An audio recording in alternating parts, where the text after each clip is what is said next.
Esta lección presenta la reacción del rey Nabucodonosor a las predicciones futurísticas descritas por Daniel en su encuentro previo.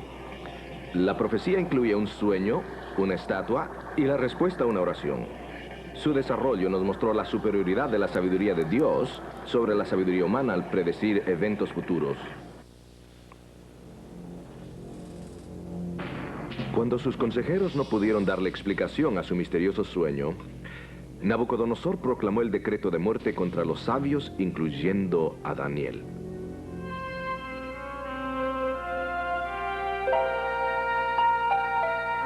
Pero Daniel oró fervorosamente a su Dios, y el sueño y su interpretación le fueron revelados. Daniel le explicó al rey que la imagen que se le había mostrado representaba una serie de poderes mundiales. Estos poderes gobernarían al mundo desde Babilonia hasta el fin del tiempo.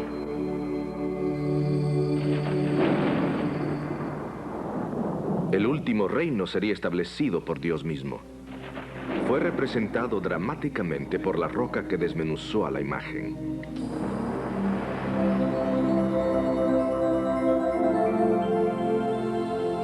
A esta profecía la llamamos una profecía de bosquejo.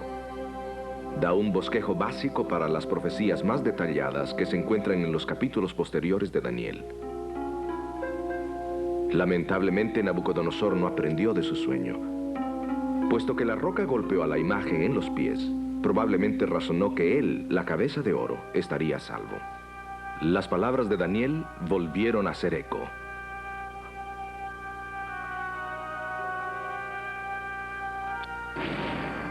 El orgullo de Nabucodonosor detestaba la idea que, aunque él estaba seguro, su reino no duraría. Acicateado por el motín, decidió desafiar la profecía de Dios.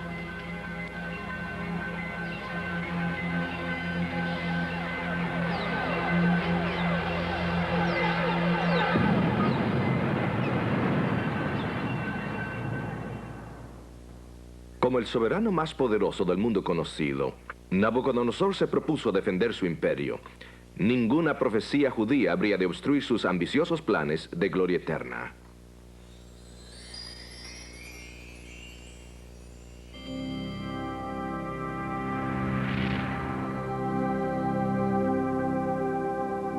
No satisfecho con ser solo la cabeza de oro, Nabucodonosor comisionó una imagen colosal hecha enteramente de oro. La imagen se levantó en honor a Anu, un dios babilónico. Cada dios tenía un número religioso místico. El número de Anu era 60, la cifra básica en el sistema babilónico. Así que levantó la imagen de 60 codos de altura y 6 codos de anchura. Para asegurarse la completa lealtad de su imperio y la seguridad de su dinastía, reunió a todos los oficiales de las provincias y los obligó a postrarse delante de su imagen. La imagen dispuso el escenario para otra prueba de verdadera adoración. ¿Cederían los seguidores de Dios sus principios y se postrarían delante de la imagen? Para compartir la conclusión de esta historia, escuchemos a Alejandro Bullión en su tema, Lealtad. Hola amigos, ¿cómo están? Bienvenidos nuevamente a este programa. Hoy estudiaremos una de las más impresionantes historias del Antiguo Testamento. Una historia que tiene abundantes lecciones para los días modernos en que vivimos. Tiene que ver con la vida de los 3 jóvenes hebreos que fueron llevados cautivos a Babilonia. Si estos muchachos se hubieran postrado delante de aquella imagen, eso habría sido desobediencia a un claro mandamiento de Dios. Ustedes recordarán en nuestro primer programa, señalamos que uno de los asuntos que continuamente aparece en Daniel tiene que ver con la verdadera adoración y con la obediencia a los mandamientos de Dios. En esta historia veremos estos 2 puntos como tema central. Recordemos que el punto central de Daniel tiene que ver con los últimos días, una comprensión de las historias que se encuentran en el libro de Daniel. Las experiencias de Daniel y sus amigos son esenciales para nuestra comprensión del libro en sí. Todas ellas están relacionadas con las profecías y nos dan una perspectiva práctica de cómo debemos aplicar algunos de los principios bosquejados en el libro de Daniel. Dentro de unos momentos veremos cómo el libro de Apocalipsis predice el tiempo cuando la verdadera adoración será prohibida y el pueblo de Dios será obligado a adorar en forma contraria a los mandamientos de Dios. Pero su verdadero pueblo, el pueblo de Dios, permanecerá obediente a pesar de todas las circunstancias.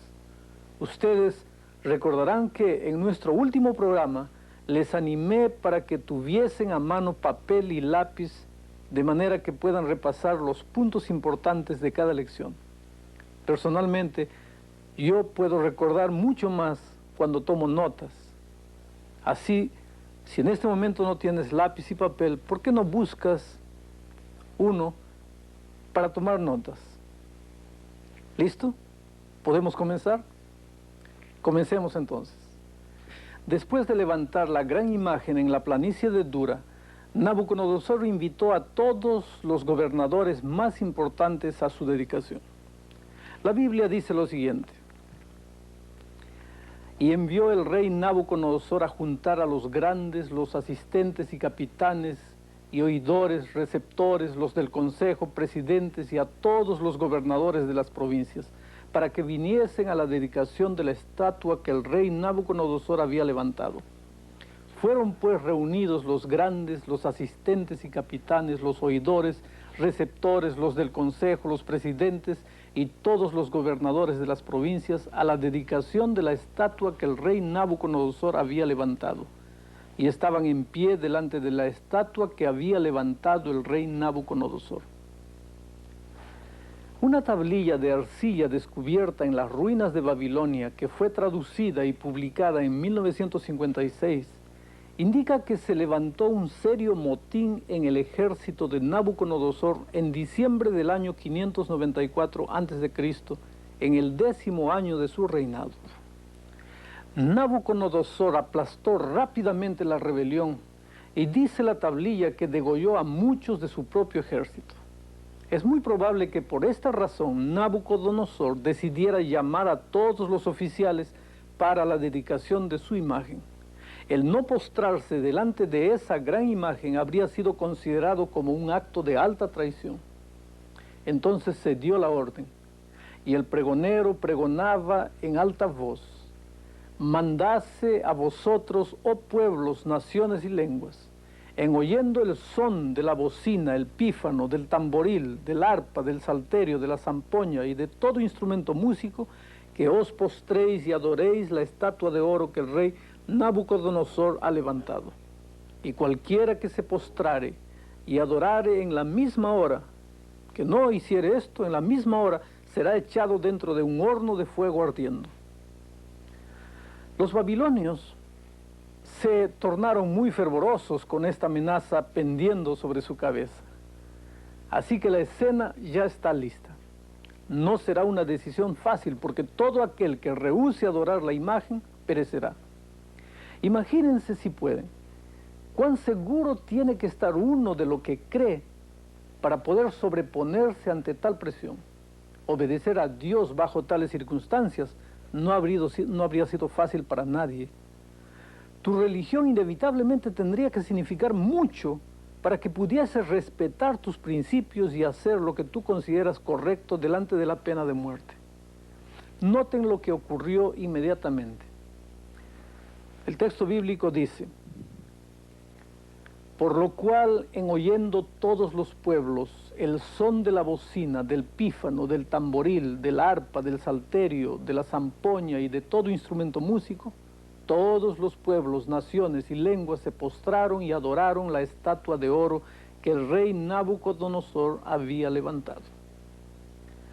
No se necesita mucha imaginación para reconstruir la escena. Allí estaban los camellos y hermosos caballos árabes. Había gran pompa y ceremonia, y destellos de grandeza, oro y gloria por todas partes. Por sobre todo esto, la gigantesca imagen resplandeciendo bajo la luz del sol. La tecnología y el costo involucrados en su construcción deben haber sido tema de conversación por espacio de muchos meses. Cuando el heraldo del rey de repente dio un paso al frente e hizo el anuncio, y se escuchó el sonido de la música, dice el registro, que toda la gente, como una grande ola en el estadio, cayó de rodillas y adoró a la imagen. Pero entonces, abriéndose paso por en medio de los guardaespaldas del rey, vinieron algunos de sus espías. El texto bíblico afirma: en este mismo tiempo, algunos varones caldeos llegaron y denunciaron a los judíos, diciendo al rey Nabucodonosor: Rey, para siempre vive. Tú, oh rey, pusiste ley que todo hombre, en oyendo el son de la bocina, del pífano, del tamboril, del arpa, del salterio, de la zampoña y de todo instrumento músico, se postrase y adorase la estatua de oro. Y el que no se postrase y adorase, fuese echado dentro de un horno de fuego ardiendo. Hay unos varones judíos, los cuales pusiste tú sobre los negocios de la provincia de Babilonia, Sadrach, Mesach y Abednego. Estos varones, oh rey, no han hecho cuenta de ti, no adoran tus dioses, ni adoran la estatua de oro que tú levantaste. Yo casi puedo detectar el veneno y el aguijón de esas palabras. Noten bien lo que ellos dijeron. Hay unos varones judíos, los cuales pusiste tú sobre los negocios de la provincia de Babilonia. En otras palabras, no los podían soportar porque eran extranjeros y todavía estaban en posiciones de autoridad, inclusive sobre los mismos caldeos. ¿Pueden imaginarse ustedes cómo se habrán sentido estos tres hombres al permanecer de pie mientras todo el mundo se postraba en masa? No podían pasar desapercibidos, claro. Podría haber sido muy fácil racionalizar y decir que en realidad no estaban adorando la imagen, sino que solo estaban respetando una orden del rey. Pero ellos sabían que su fidelidad a Dios estaba en juego y era mucho más importante que cualquier cosa. ¿Recuerden ustedes ese mandamiento que específicamente prohíbe la falsa adoración?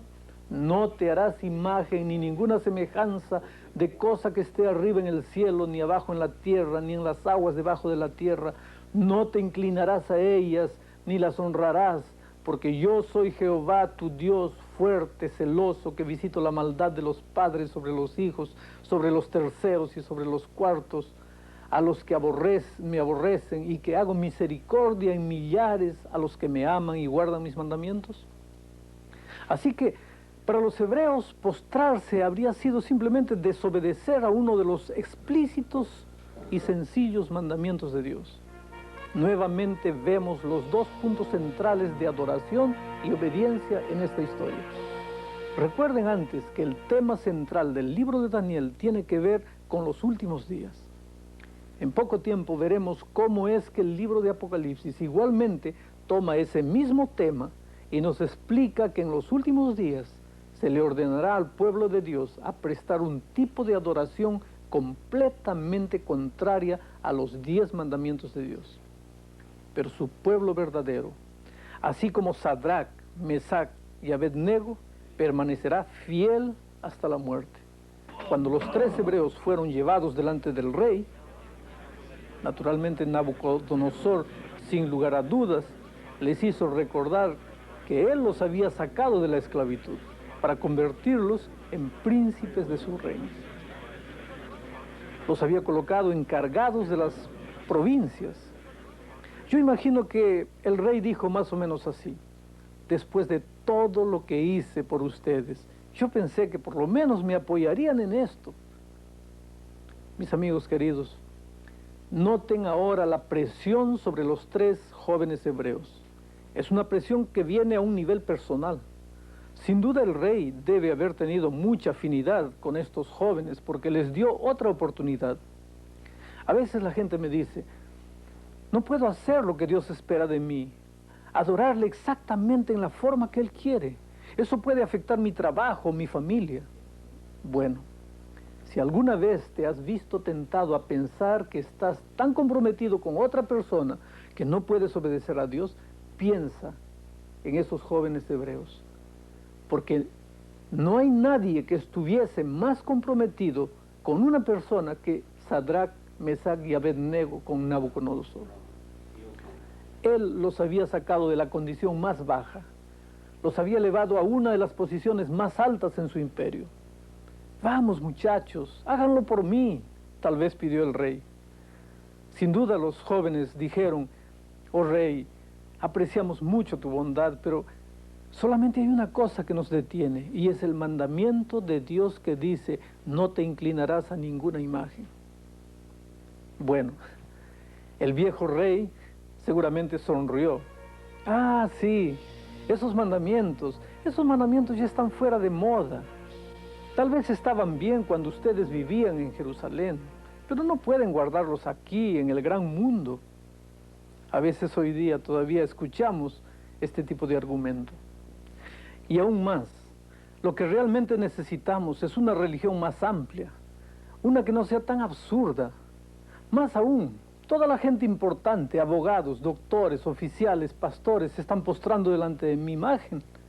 ¿Me quieren decir ustedes que están en lo correcto y que todos los grandes hombres y mujeres del mundo están equivocados? Escuchen, si sus propios padres adoraron imágenes, y dicho sea de paso, esto era de alguna manera verdad. Era por eso que los judíos estaban en la cautividad. ¿No creen que la religión de sus padres, siguió el rey, debería ser un ejemplo para ustedes? Pero había solamente una cosa que les impedía postrarse, y era el simple mandamiento de Dios. Me gusta la forma en que los jóvenes le respondieron al rey cuando éste les ofreció una segunda oportunidad. Ellos dijeron: no cuidamos de responderte sobre este negocio. En otras palabras, no necesitamos una segunda oportunidad. No precisamos más tiempo para reconsiderar nuestra posición. Esos jóvenes simplemente no se dejaron intimidar por el horno de fuego y continuaron diciendo: he aquí nuestro Dios, a quien honramos, puede librarnos del horno de fuego ardiendo, y de tu mano, oh rey, nos librará.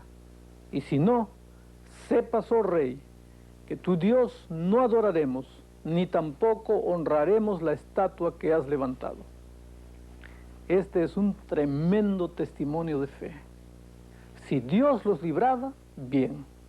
Si no, aún así ellos les servirían.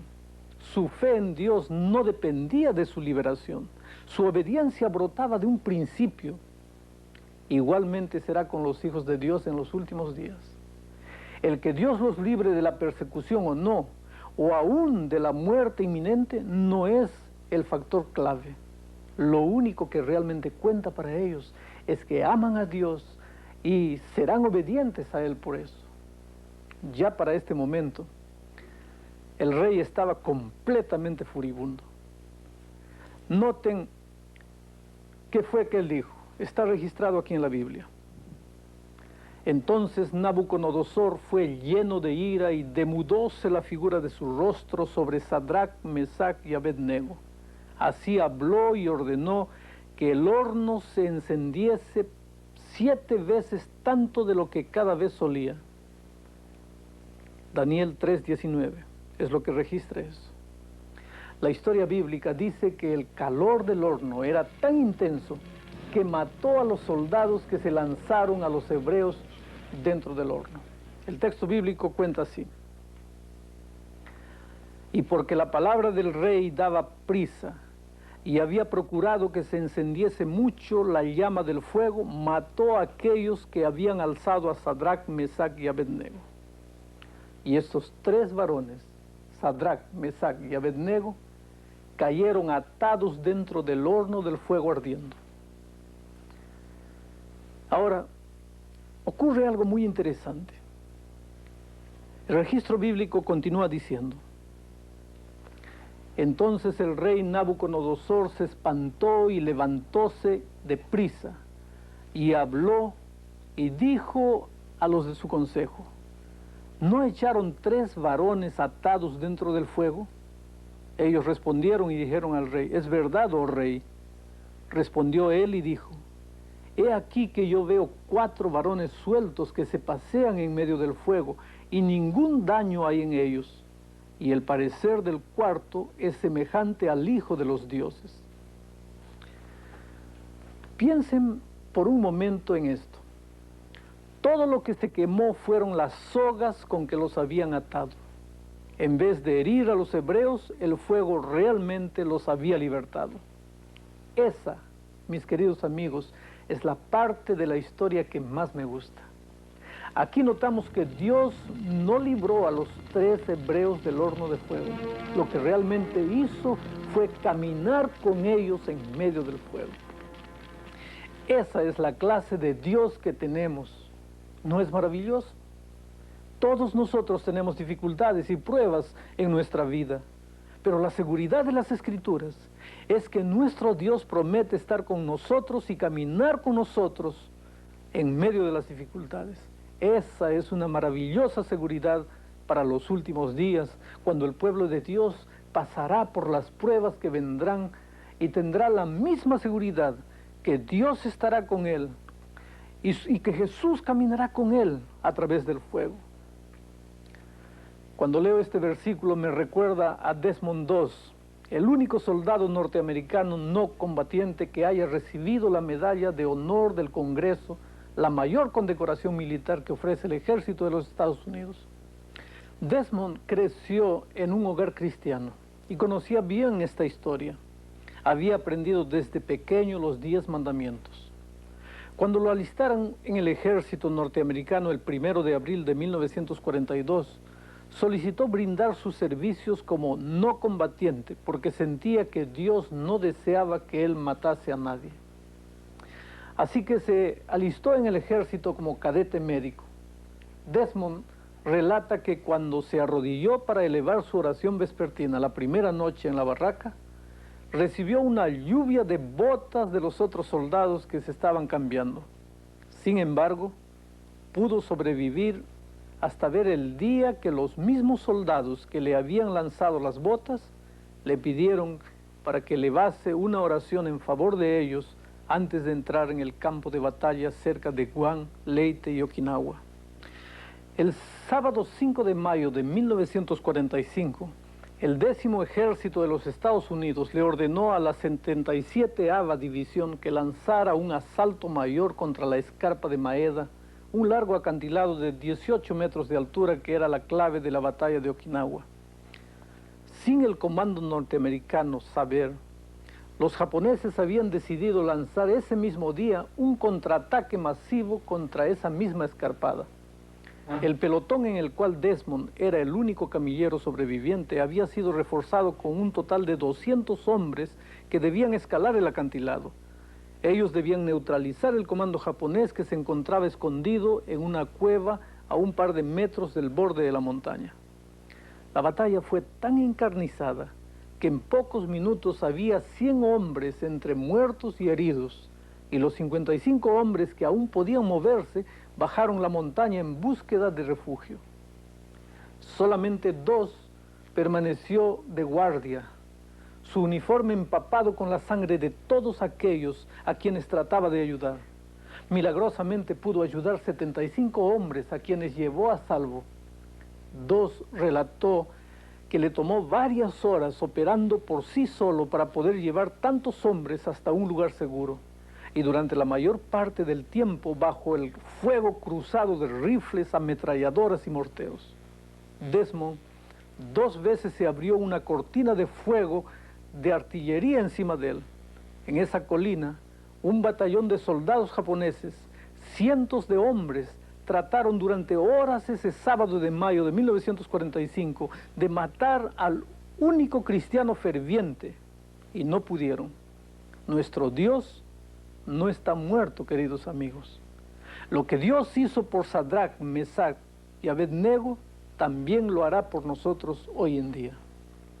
En realidad, Desmond II dijo: durante todo el tiempo que pasé en el ejército, mi mayor fuente de fortaleza era el estudio diario de la Biblia y la oración.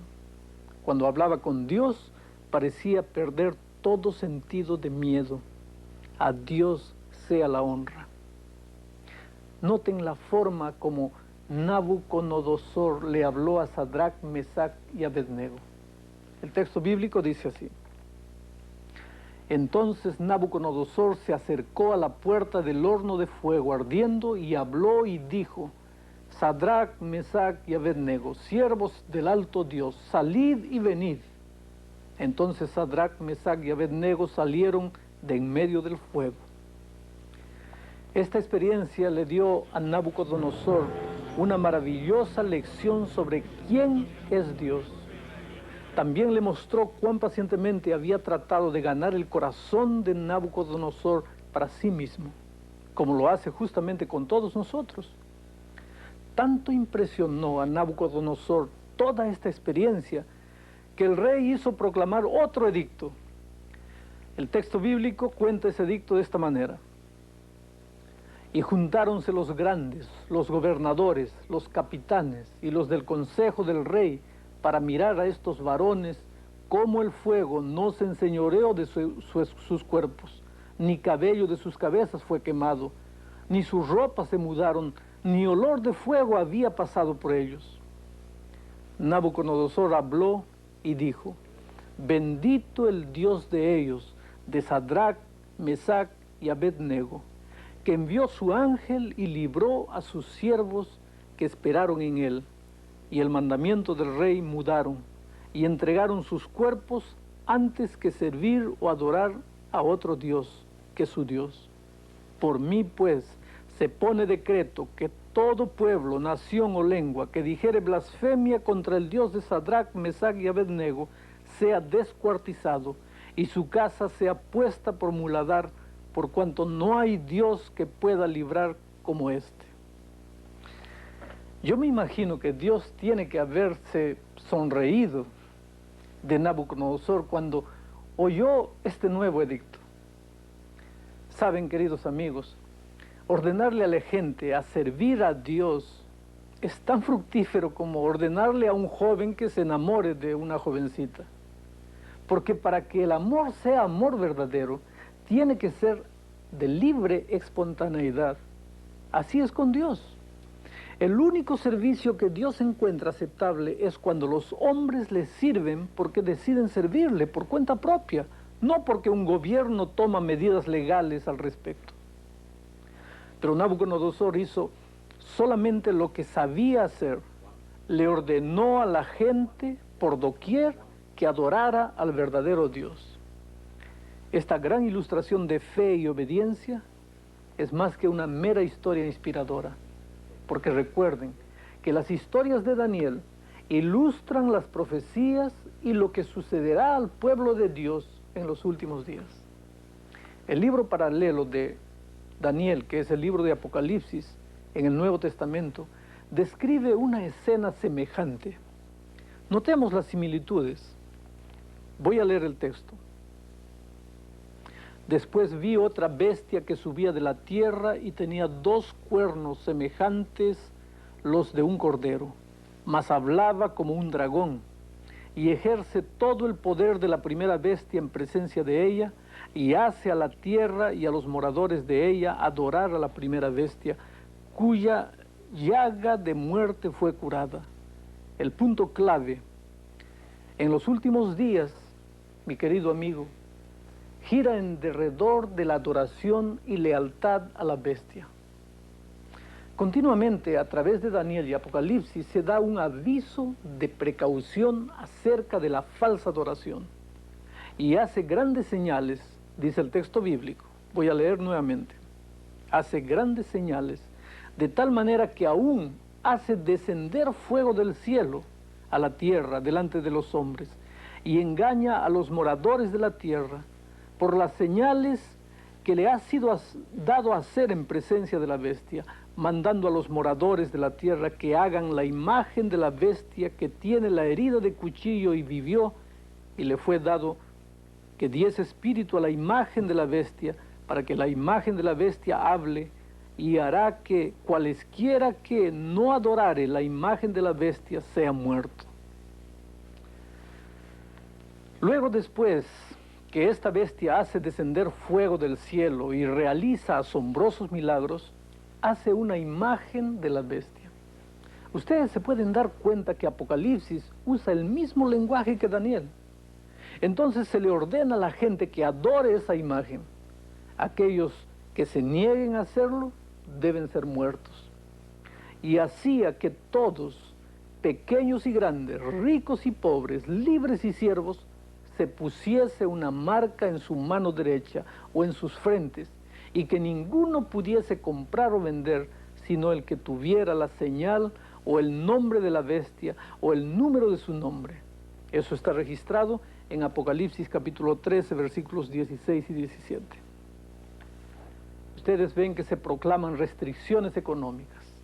Y finalmente la pena de muerte sobre aquellos que se niegan a adorar la imagen de la bestia o a recibir la marca de su nombre. En nuestro tema de hoy no vamos a discutir los detalles de la marca de la bestia, porque este es un asunto tan importante que le dedicaremos un programa entero más adelante. Asegúrense de no faltar bajo ninguna circunstancia, porque es de importancia eterna para todos nosotros. El punto más importante que saco de esta sección de Daniel es que personalmente debo yo ser leal a Dios en estos días, así como lo fueron los 3 jóvenes hebreos en la crisis que enfrentaron en Babilonia. Creo que ustedes también quieren ser fieles a Dios, ¿no es verdad? Ahora, al ir al siguiente capítulo, el capítulo 4 de Daniel, tenemos una nueva escena, un asunto distinto. Este capítulo se concentra en el rey Nabucodonosor. El rey Nabucodonosor era un gobernante sumamente arrogante, egocéntrico y dominante, cuyos deseos eran atendidos inmediatamente por todos. Durante varios años, Dios había tratado de revelársele, pero el terco rey solo se interesaba en su propio poder. Al fin de nuestro estudio, notaremos cómo un cambio radical en este rey, que fue uno de los hombres más poderosos de la tierra.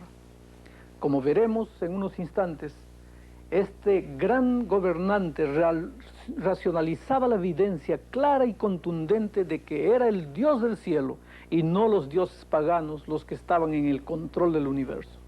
Así que observemos el hecho dramático y humillante que llevó finalmente al rey Nabucodonosor a aceptar a Dios como el supremo gobernante de hombres y reinos. Miremos. Dios le envió a Nabucodonosor otro sueño. Él vio un gran árbol. El árbol creció tanto que su copa llegaba hasta el cielo. Era tan grande que se podía divisar de todas partes del mundo.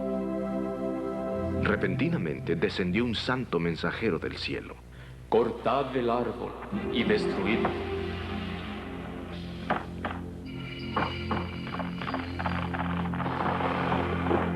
Pero dejad el tocón, ligado con hierro y bronce en la hierba del campo. Los sabios de Nabucodonosor no pudieron dar explicación al sueño. Finalmente se presentó Daniel. Le explicó al rey Nabucodonosor que él era el árbol que había visto en su sueño. Había llegado a ser fuerte y su poder se extendía hasta las partes más distantes de la tierra. Pero caería de su poder. Sería echado de entre las gentes y viviría como un animal salvaje. 12 meses más tarde estaba admirando su prosperidad cuando oyó una voz del cielo que decía: Se te ha quitado la autoridad real. Se te echará y vivirás como las bestias salvajes. Pasaron 7 años viviendo como un animal antes que finalmente reconociera al Dios Altísimo. Después de años de ambivalencia, Nabucodonosor finalmente le entregó su lealtad completa al Dios del cielo. Fue restituido a su trono y su poder aumentó más en sus años postreros. Después de años de lucha, años de poner en tela de juicio y discutir contra otro poder, finalmente reconoció que necesitaba a Dios.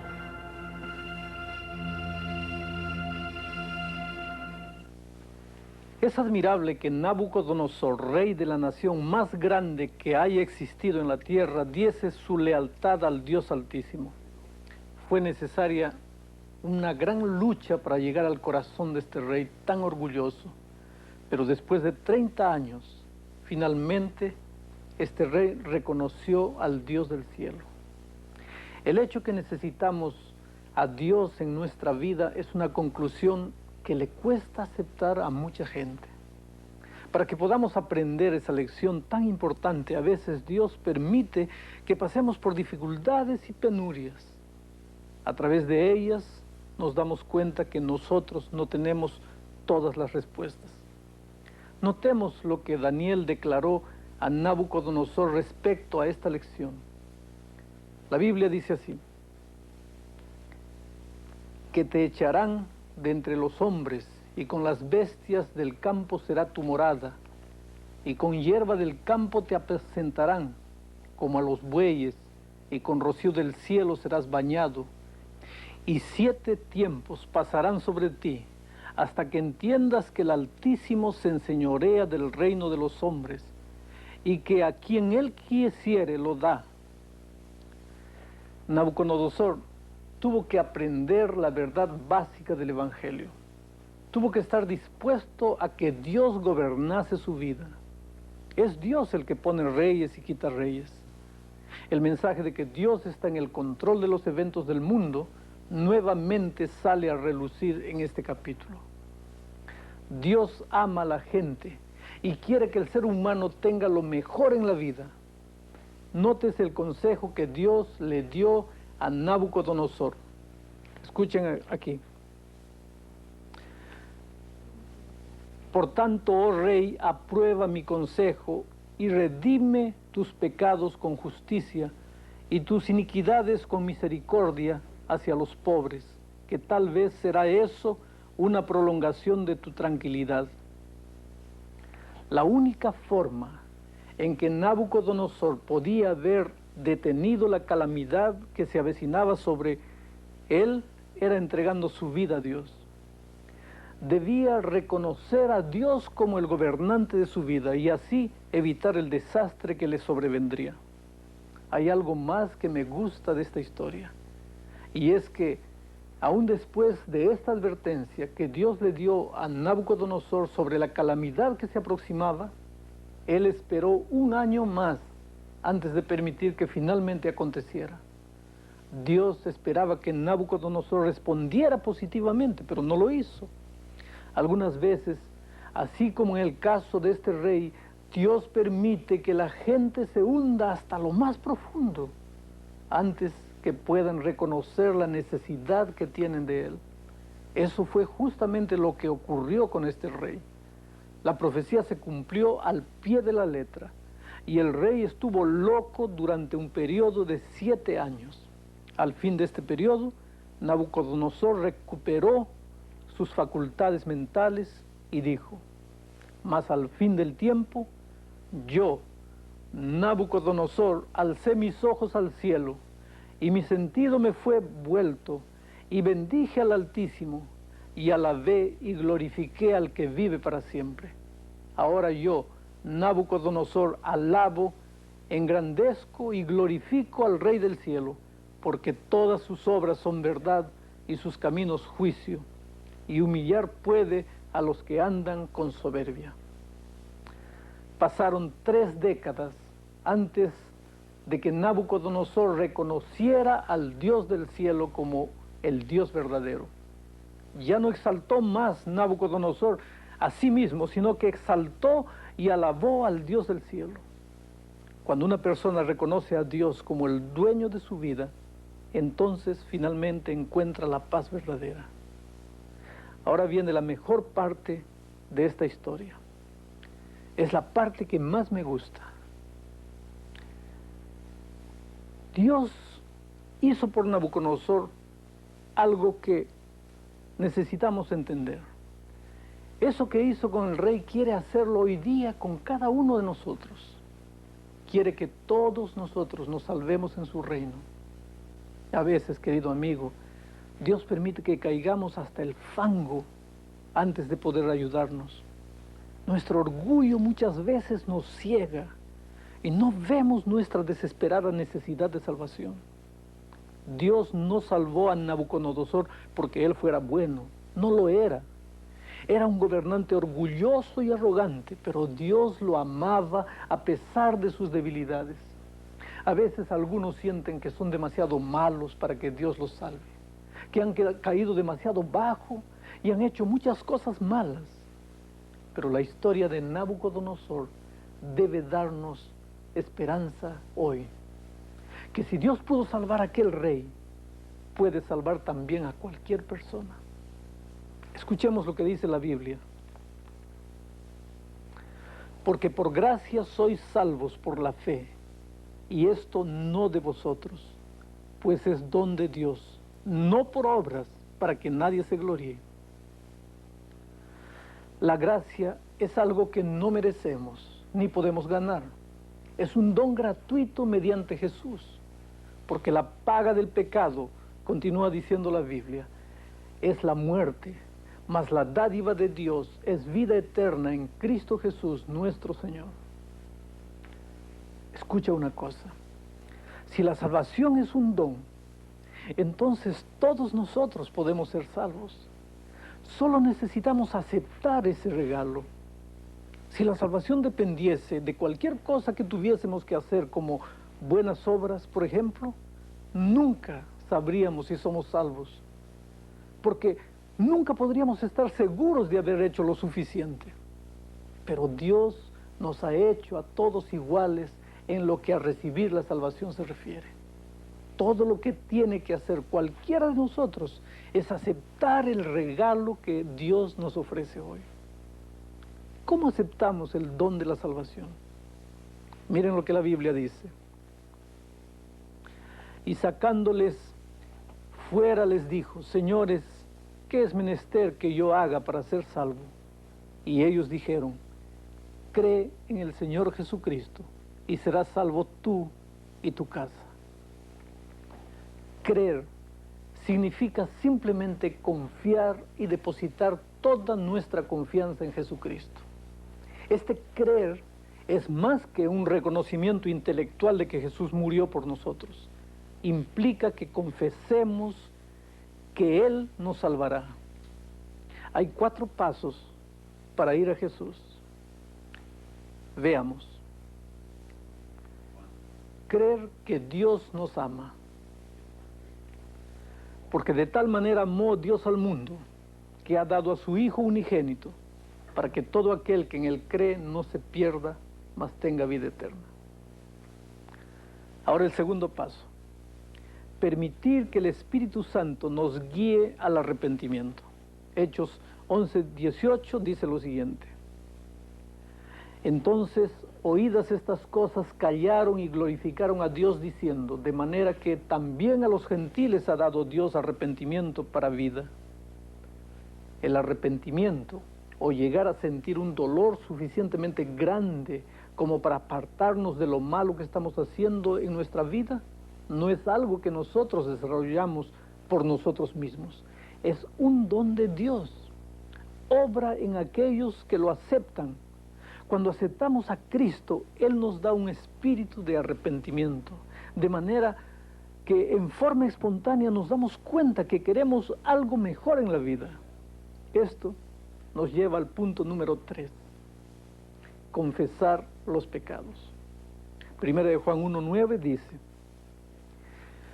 si confesamos nuestros pecados, Él es fiel y justo para que nos perdone nuestros pecados y nos limpie de toda maldad. Y la sencilla realidad es que si yo le pido a Jesús que me perdone por mis pecados y equivocaciones, Él lo hará. No cabe la menor duda. Si yo fuera a la policía local y presentara una confesión completa de algo malo que hice, puede ser que me pongan en una celda y me den una multa, dependiendo de la seriedad de la infracción. Pero si confieso todo a Dios, Él me da una hoja en blanco y yo puedo comenzar de nuevo. Eso es algo extraordinario. Abrir la puerta del corazón. Esa es la siguiente medida que tenemos que tomar. Abrirle el corazón y permitir que Jesús entre. Apocalipsis 3:20 dice lo siguiente: he aquí yo estoy a la puerta y llamo. Si alguno oyere mi voz y abriere la puerta, entraré a él y cenaré con él y él conmigo. Esto, mi querido amigo, significa que ahora el amor de Jesús controla mi vida y Él me da el poder para hacer lo que Él quiere que yo haga. Permítanme ilustrarlo de esta manera. Un niñito va caminando por la orilla de la playa y al lado de la playa hay una grande montaña. El padre del niño le dice a su hijo: ¿quieres subir la montaña? El niño mira la montaña y se da cuenta que sus piernecitas nunca podrán subir esa gran montaña. El padre pregunta de nuevo: ¿quieres subir la montaña? Sí, le dice el niño, pero no sé cómo podré subir. Ah, responde el padre, si tú quieres subir, yo te cargo. ¿Ven ustedes? El niño toma la decisión, pero el padre provee el poder muscular necesario. Así es también en la vida cristiana. Dios nos pregunta si queremos ser salvos, pero sabemos que nuestra fe es pequeñita y débil. Si se lo pedimos, Dios suplirá el don de la salvación y el poder necesario para vivir como Él quiere que vivamos. Es así de sencillo. No depende de si hemos vivido una vida buena o mala, o si sentimos algo especial dentro de nosotros.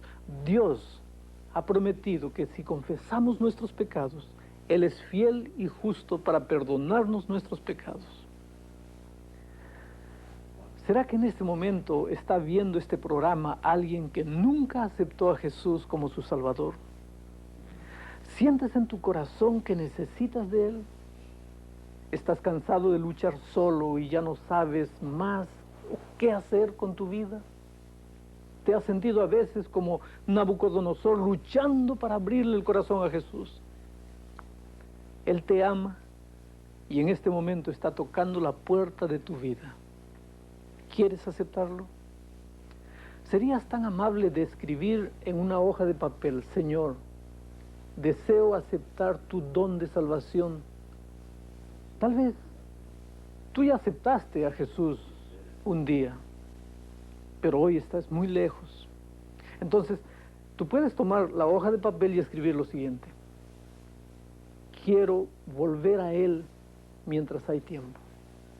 ¿Serías tan amable de escribir? Señor, deseo aceptar tu don de salvación. Yo sé que muchos de los que ven este programa ya caminan con Jesús y desean continuar caminando con Él. Tal vez desearían escribir: Señor, ayúdame a continuar caminando contigo.